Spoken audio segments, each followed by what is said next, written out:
सबको जय मसीह की। प्रभु का धन्यवाद देते हैं जो एक बार फिर परमेश्वर ने अपनी हजूरी में आने का फजल दिया है। तो भाइयों और बहनों, आज हम जो करने जा रहे हैं वो है 7 वाणियाँ जो प्रभु यीशु मसीह ने क्रूस पर बोली थी। तो परमेश्वर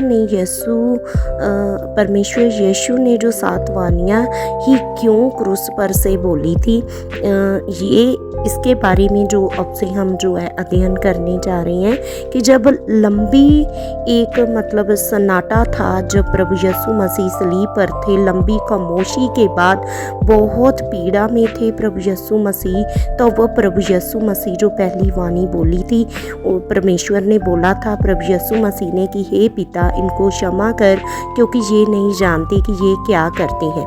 तो भाइयों और बहनों, यहाँ पर हम देख सकते हैं कि यीशु की 7 वाणियाँ जो थी वो सीधे एक सीरियल वाइज थी। उनको जीसस ने जो 7 वाणी बोली थी वो एक सीक्वेंस वाइज बोलना बहुत ही इम्पोर्टेंट था, क्योंकि पवित्र आत्मा ने जानबूझकर इन 7 वाणियों को सीरियल वाइज बुलवाया था, क्योंकि लोग जीसस के बलिदान के ऊपर भाइयों और बहनों पूरी तरह मनन करके यीशु पर विश्वास करें कि यीशु वास्तव में क्रूस पर अपना बलिदान कर रहा है। भाइयों और बहनों, प्रभु यीशु मसीह जो थे वो 7 वाणियों के द्वारा जो परमेश्वर ने पृथ्वी पर 7 वाचा बांधी थी, यीशु उन 7 वाचा को परमेश्वर के पुत्र के रूप में सलीब पर जो थे वो पूरा कर रहे थे। हालेलुया।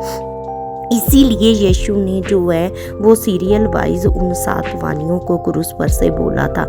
यीशु की यही 7 वाणी 7 वाचा के रूप में और 7 युगों के रूप में जो थे प्रभु यीशु मसीह जो थे वो प्रकट कर रहे थे, जो अलग अलग समय पर और अलग अलग जमाने में जो परमेश्वर ने इंसान के साथ वाचा बांधी थी, यीशु उसको क्रूस पर भाइयों और बहनों पूरा कर रहे थे। यस, यीशु के जन्म लेने से 1500 साल पहले परमेश्वर ने अपने लोगों से अपने 7 पर्व जो मनाने के लिए दिए थे।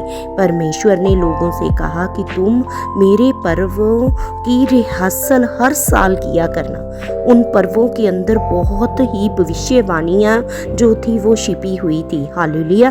तो परमेश्वर ने इज़राइल को 7 जो पर्व जो थे वो दिए थे और कहा ये मेरे लिए हर साल तुम मनाया करना, क्योंकि जब 7 पर्व के द्वारा यीशु ने 7 वाणियों को क्रूस से बोला तो यीशु क्रूस पर उन 7 पर्वों की पूर्ति कर रहे थे।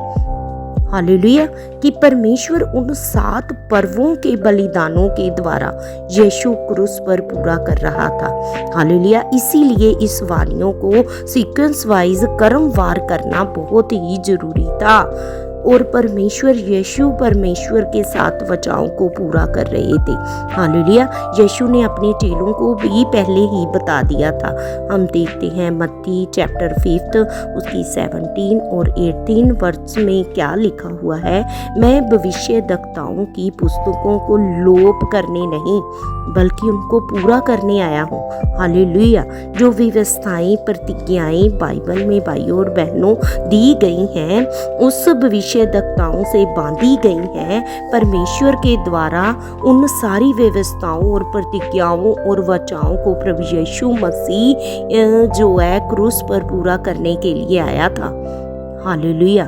तो आगे की जो वीडियोज़ हैं उसमें हम पूरी 7 वाणी जो परमेश्वर ने बोली है कैसे प्रभु यीशु मसीह से वो कनेक्ट में आती हैं, कैसे जो पर्व है प्रभु यीशु मसीह के बारे में जो यहूदी लोग थे वो इज़राइल में कैसे पर्व के रूप में रिहर्सल किया करते थे जो प्रभु यीशु मसीह ने क्रूस पर पूरा किया है। आने वाली वीडियोज़ में एक एक जो वाणी है, एक एक जो पर्व है, तो उसके बारे में हम जे सीखते जाएंगे। आमीन। आप सबको जय मसीह की। प्रभु आप सबको बहुत ब्लेस करे।